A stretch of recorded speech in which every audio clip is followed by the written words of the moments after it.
Qur'onda tasbih bizga domla aytgan istig'for dedi. Qo'ldan nima kelgan bo'lsa, shu bilan vaqt o'tkazish kerak. Shu bilan tunni bedor o'tkazish kerak. Endi ko'pchiligimizda bilasizlar, qazo namozlar bor. To'g'rimi? Bu 12 yoshga to'lgandan boshlab bugungi kunimizgacha kelganda ancha masalan namozlar qolgan borda. Faqat ko'pchilikda aksar odamda qolib ketadi. O yozgi kunda ishlagansiz, boshqa bo'lgan o'sha qolib ketgan namozlaringizni bugun o'qib olishlik uchun bir imkon. Ertaga hech kim soat 1 2da ibodat qilmaydi. To'g'ri? Ramazondan tashqari kunda hech bor emas, tahajjudga turadi. Lekin turib sanoqli 4 rakat, 8 rakat o'qishlik uni ham Alloh tanlagan odamlar o'qiydi. Aksar odamlar Ramazondan tashqari kechasi ibodat qiladi. Bo'lmay bugun shu ibodatga deb turib bel bog'ladikmi? Tahajjud namozini o'qishga tahajjud namozini nima degan? Qazo namozlari. Qazo namozlarimizni bomdod namozidan boshlaymiz. Bomdod namozini 2 rakat farz. Peshin namozini 4 rakat farz. Asr namozini 4 rakat farz. Shom namozini 3 rakat farz. Iftor namozini 4 rakat farz, 3 rakat bitirib olishni niyat qildim. Oxirgi bo'ynimda qazo bo'lgan bomdod namozini 2 rakat farzini o'qimoqni niyat qildim. Oxirgisi deysiz. Chunki hozir bizda oxirgi bomdodimiz borda bo'ynimizda. Avvalgi desa bo'lmay qolar ekan.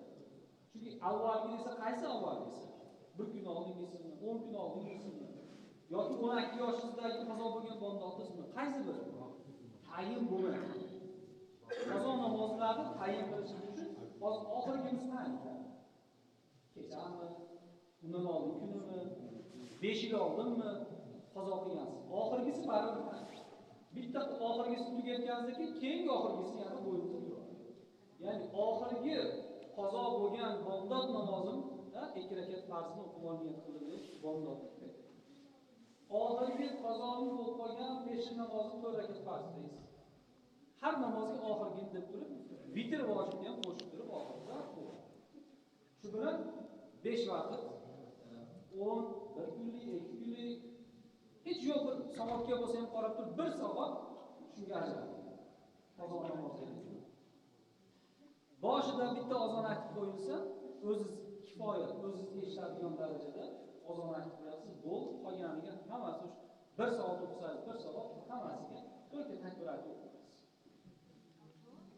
Qazo namozi o'qishlikka nima uchun targ'ib qilinadi ko'proq desa? Chunki qarang, nafl o'qigan yaxshimi hozir, qazo o'qigan yaxshimi? Qaysi biri yaxshi? Nima uchun? Chunki qazoimiz qarzimizdan bo'ynimizda o'sha Xudo o'qi degan kun o'qimaganimizdan. Va o'qi degan o'qimaganimiz. O'sha bizning bo'ynimizda bor. Endi hozir ixtiyoriy bo'lgan o'qisa savob, o'qimasa gunoh bo'lmaydigan ibodatdan ko'ra Xudo o'qi degan qolib ketgan namozni o'qiymiz. Endi charchagandan keyin 1 soat o'qigandan keyin nafl namozlar nafl namoz bugungi kunda eng yaxshilardan bittasi Payg'ambarimiz sollallohu alayhi vasallam Ibn Abbos roziyallohu anhu aytdi. Sen mana shu namozni o'qigin dedi. Agar qodir bo'lsang kuniga o'qi dedi. Unga qudrating yetmasa, haftada 1 marta o'qish kerak. Agar haftada 1 marta o'qishga kuching yetmasa, 1 oyda 1 marta o'qi. Unga ham qodir bo'lmasang, 1 yilda 1 marta o'qi. Agar unga ham toqating yetmasa, umringda 1 marta bo'lsa o'qigin. Agar sening gunohing dengizlarga ko'pik ichalik bo'lsa ham, daraxtni bargidan ko'p bo'lsa ham gunohing hammasini kechiradi. Bu qaysi namoz? Tasbih namozi. Hammamizga ma'lum tasbih. Mana shu tasbih namozida ana shu qazo namozlarini o'qitgandan keyin soatga qo'yilsa yaxshi bo'ladi. Sabab tartib bilan bo'lingan yaxshi. Sabab 8-10 rakatdan keyin odam vaqt o'tgan keyin o'xshab qoladi. Soatga bir qarab qo'ying. Mana shu soatdan yana 1 soatgacha qazo o'qinglar, o'sha qazo. O'shandan keyin tasbih namozi o'qing. Tasbih namozini jamoat bo'lib o'qib bo'lmasa, balki bo'ladi. Tasbih namozining tartibini bir seriyalab niyat qildim, 4 rakatlik tasbih namozini o'qimoqlikni deb niyat qilasiz. Quloq qoqasiz. Subhanakallohumma o'qiysiz, Fotiha o'qiladi, Zam sura o'qiladi. Orqasidan Subhanallohi valhamdulillahi va la ilaha illalloh vallohu akbar. Mana shu tasbih. Shu tasbihni 15 marotaba. Qachon aytilar ekan? Zam suradan. Ya'ni namozning boshlanishi Fotiha Zam suradan keyin ruku qilmasdan turib 15 marta. Har ikkiga turganimizda 15 tadan aytiladi. Qolgan ruku sajdalardagisi 10 martadan. Shuni bilib olinglar, har rakatning boshida boyagi Zam suradan keyin 15 marotaba Subhanallohi valhamdulillahi va la ilaha illalloh vallohu akbar. Mana shu tasbih 15 ta. Aytgandan keyin rukuga borasiz, Allohu akbar. Rukuga borganda Subhana robbiyal azim 3 marotaba aytgandan keyin yana Subhanallohi valhamdulillahi va la ilaha illalloh vallohu akbar. 10 ta. 25 ta bo'ladi. Rukudan qaytib Samiallohu liman hamida. Robbana lakal hamdan keyin yana 10 marta aytasiz. Nechta bo'ldi? 35 ta. Sajdaga borasiz. Allohu akbar. Sajdaga borgan Subhana robbiyal a'loni 3 marta aytganingizdan keyin yana 10 marotaba bor tasbih. 45 ta. Birinchi sajdadan boshini ko'tarib o'tirganingizda orada yana 10 marta boyagi tasbihni aytasiz. 55 ta. 55 ta bo'ldi. Yana ikkinchi sajdaga borganingizda yana 10 marta aytasiz. 65 ta. Endi ikkinchi rakatga turib ketishdan oldin yana ikkinchi sajdadan yana o'tirasiz.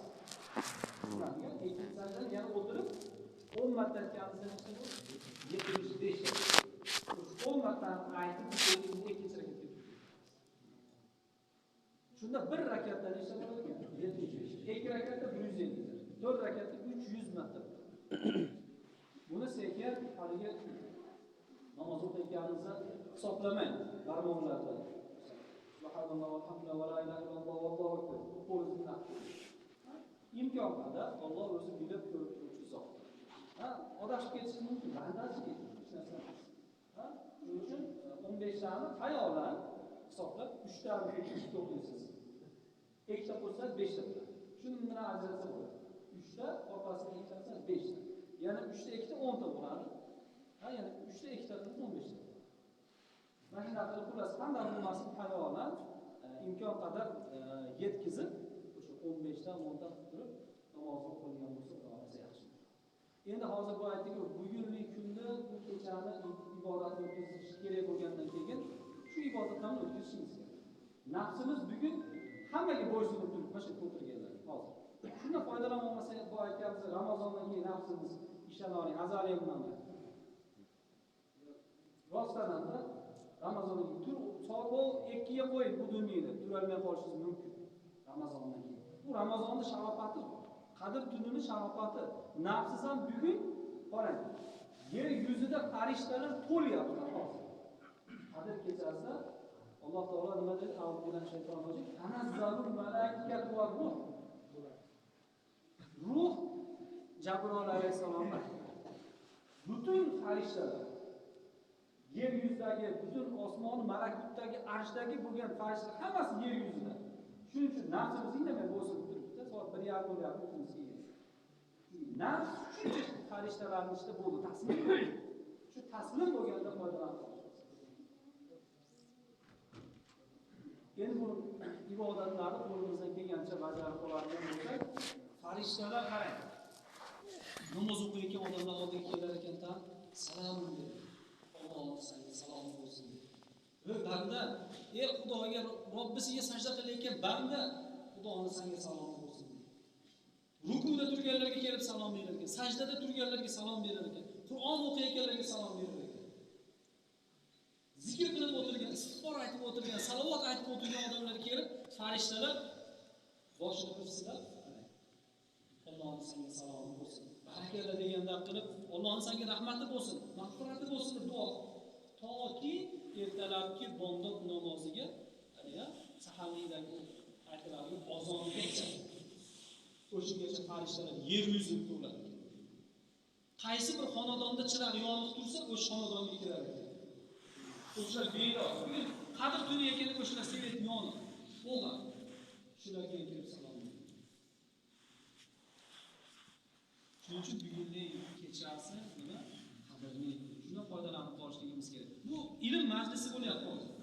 ilm majlisida farishtalar to'la bo'lar ekan. Siz bilan bizni Alloh subhanahu va taolo iymonimizni baquvvat qilsin. Baquvvat degani, ko'pchilik odamlar bugungi kunda bilyapsizlarmi? Yoshlar ko'pchilik o'qiydi. Internetda nimalar ko'p? Haligi dars o'tadiganlar, bilasizlar, pul topishni o'rgatgan nima deydi? Motivator deydi. Motivatorlar. Tushkunlikka tushmang degan haligi motivatorlar masalan, to'g'rimi? Juda bir so'zlarni eng chiroyligi bilan gapirganlar. Aratirlar. To'g'rimi? Yoki bo'lmasa pul topishni zo'r o'rgatganlar. Eshitib hayron qolasiz. Haqiqatda shuni deyman. Endi siz bilan bizga eng haligi motivatsiya beradigan biz haligi nima qilib aytgandek, ko'mir deydimi? Ko'mir deydimi? Biz o'sha ko'mirimiz Payg'ambarimiz sollallohu alayhi vasallam va u kishining atrofidagi sahobalardan olishimiz. Ularning iymoni qarang, har yillikdagi kun qadrlanadi. Tasavvur qiling. Ularni har kechasi Ramazondan tashqari yillikdagi kunlik masjid tarovih nima bo'lgan? Laylatul qadr bo'lgan. Ular shunaqa tunni bedor o'tkazishgan. Sizlarga bir voqeani aytib beraman. Mana shundan ajimas bir o'zimizga boyagi o'sha motivatsiyani olsay degan bir niyat. Hazrat Umar roziyallohu anhuning xilofatli paytida, xalifalik paytida Abdulloh ibn Huzofa roziyallohu anhuni Rumga jo'natdi. Bir qancha qo'shin bilan jo'natdi. Nimaga? Ularni o'sha islomga da'vat qilish va o'sha orqasidan jihodga Hazrat Umar roziyallohu anhu kimni? Abdulloh ibn Huzofa roziyallohu anhuni bir qancha qo'shin bilan jo'natdi. Rumga borganda u yerda urush qizg'in bo'ldi. U tomondan ham, bu tomondan ham ancha odamlar o'ldi, shahid bo'ldi. Kofirlar tomonidan, musulmonlar tomonidan. Lekin Rum eskidan tarixda bilasizlar, Rum juda bir baquvvatli davlat bo'lgan. Abdulloh ibn Huzofa roziyallohu anhuni bu atrofda bir qancha kishilarni Rum imperiyasi, Rum askarlari asirlikka oldi. Qo'mondon bo'lib boshliq bo'lib ketgan Abdulloh ibn Huzofa roziyallohu anhu bir qancha musulmonlarni asirlikka tushirdi. Jangda. Va hammalarini qo'lidan kishallab Rumni podshosiga oldi. Rumni podshosi o'sha paytda kim edi? Hozir ismi kelmayapti. Rumni podshosi Abdulloh ibn Huzofa roziyallohu anhu atrofidagi sahobalarni hammasini ko'rib, endi asirga tushgandan keyin xohlaganini qiladi. To'g'rimi? Mana hozir urushlarga qarab qolsa o'ldirib oladi o'sha. Abdulloh ibn Huzofa roziyallohu anhuni bu Rum podshosi zakovatligini, gapga checharligini, bu kishining taqvosini, ilmligini oldindan eshitib yuradi. Va Abdulloh ibn Huzofa roziyallohu anhu sinash maqsadida aytdiki, agar sen dedi iymondan qaytsang, Isoni Allohning o'g'li desang, ozodsan. Atrofingdagi odamlarni hammasi ozod. Faqat shu kalimani aytishing kerak. Nasroniy bo'lsang, ozod qilaman. Abdulloh ibn Huzofa roziyallohu anhu aytdiki, sen menga bu taklifni aytyapsan-ku, lekin men buni jonimni evaziga bu gapni men aytmayman. Hattoki bir lahza ko'zimni ochib yumgungacha bu gapni men aytmayman. Va tasavvur ham qilmayman. Bu gapdan jahli chiqqan Rum podshosi Abdulloh ibn Huzofa roziyallohu anhuni qiynoqlarga solishni boshladi. Baylab qo'yib, kamonda o'q otishni boshladi. O'ziga tegizmasdan atrofidan cho'chitishmasdan, qo'rqitishmasdan. Kamon otib ko'rdi atrofiga o'qlar. Abdulloh ibn Huzofa roziyallohu anhu kulib, "Nega buni nima qilma? Men bular bilan olinadigan odam emasman. O'limdan qo'rqadigan odam emasman." Ha, ko'ramiz nimadan qo'rqmasligini. Abdulloh ibn Huzofa roziyallohu anhuni buni dedi zindonga tashlashdi. Zindonga tashlashdi. Bu kishini zindonda boshqa kaltaklashdi, urishdi. Nima qilsa qildiki, qasamni chiqarishdi, lekin zindonda o'tirganda bu kishi har urganda aytardi. "Voy, shu gapni aytib qo'y. Hozir o'lib qolasan." "Yo'q, aytmayman. Iymonimdan bir lahza ham kechmayman" degan. Rum podshosi aytdiki, "Buni dedi, to'xtanglar. Boshqa tomondan yursin." Nima? Bir ko'chadan haligi daqa bir xotinlardan kelib bir bema'ni bo'lgan bir ayolni oldiga kelib. Ayol Abdulloh ibn Huzofa roziyallohu anhu ancha turdi. Bir qayrilib ham qo'randi. Loy xotin chiqib odamlarga aytdi, "Sizlar bir qani odam oldi kirgizdilar." Bir qayrilib ham qo'ragan. Kerak bo'lsa erkak yo xotinligimni ham bilgan yo'qmi? Deb chiqdi. Rum podshosi achchig'i chiqib, bu odamni qanday qilsam bo'larkin dedi-yu, qozon osinglar. Qozonga yog' quyildi. Yog' rosa bol bo'ldi. Bitta odamlardan yog' tashlashdi. Qaynab turgan qozonda qaynab turgan yog'ga o'zini musulmon birodarlaridan asirga tushganlar yog'ga tashlashdi. Yog'ga tushganda odam bir pasda joni chiqib ketadi. Issiq qaynab turgan yog'da mana odamning go'shi bor, suyakdan ajrab ketadi. Bir dog' faryod qiladi, o'shda jon chiqib ketadi. Har bittasini tashlaganda, "Ey, iymondan qayt, ozod bo'lasan." "Yo'q, qaytmayman." Bitta ikkita qilib olib kelib yoqqa tashlab oldi. Abdulloh ibn Huzofa roziyallohu anhu parvo qilmadi. Shunda aytdiki, o'zini endi olib keldi. O'zini olib kelib tashlaydi. Qo'llaridan baylab yoqqa qozonga qarab olib ketayotgan paytda Abdulloh ibn Huzofa roziyallohu anhu yig'ladi. Shuni ko'rgan Rum podshosi, "Ha, to'xtanglar" dedi. Yig'laganini ko'rib, "Ha, endi bu qo'rqdi. O'limdan qo'rqdi. Yana senga shu taklifni aytaman. Iymondan qayt. Inson Xudoning o'g'li" dedi alayhissalom. Abdulloh ibn Huzofa roziyallohu anhu ko'z yoshlarini artib, "Sen meni o'limdan qo'rqyapsizmi o'ylayapsan? Men o'limdan qo'rqib yig'lamayapman. Men yig'layotgan narsam shuki, bu jonim bitta ekan. Bu qozonga otsin bir minut degungacha o'laman ekan. Men Alloh uchun berayotgan, fido qilayotgan bu jonimni bittaligidan yig'layapman. Qani toshki edi, shu jonim mingta bo'lsa-yu qozonda 1000 marta o'lib kuysan. Xudo uchun berayotgan bu jonim qani bitta emas, 1000ta bo'lganda shu qozonda 1000 marta kuyganim, 1000 marta jonim chiqib yana Xudoga berganim. Shuni yo'qligiga afsus qilib yig'layapman" der ekan. Bu gapdan keyin Rum podshosi taslim bo'lib, bu kishini bo'ldi. Orqaga qaytmasligini bilgandan keyin aytdi. "Mayli" dedi. "Shunaqa bir aqlli odam ekansan. Men senga tanlayman. Endi senga bitta taklifim bor, oxirgisi. Kelib peshonamni o'psang, ozod qilaman seni. Bo'ldi, seni o'lim bilan qo'rqitish iloji yo'q. Kelib peshonamdan o'pib ozodsan" dedi. Abdulloh ibn Huzofa roziyallohu anhu aytdiki, "Mayli" dedi. "Faqat" dedi, "bitta shartim bor. Ha, bitta meni ozod qilmaysan. Atrofimdagi hamma odamlarni ozod qilsang, peshonangni o'pib." "Mayli" dedi, borib Rum podshosini peshonasidan peshonasidan borib o'pdi. Shu bilan hammalari ozod bo'ldi va Madina munavvaraga hammalari qaytib kelishdi. Bu voqea Hazrat Umar roziyallohu anhuga yetgandan keyin Hazrat Umar roziyallohu anhu xalifa aytdiki, Abdulloh ibn Huzofa shunaqa bir ish qildiki, butun ummat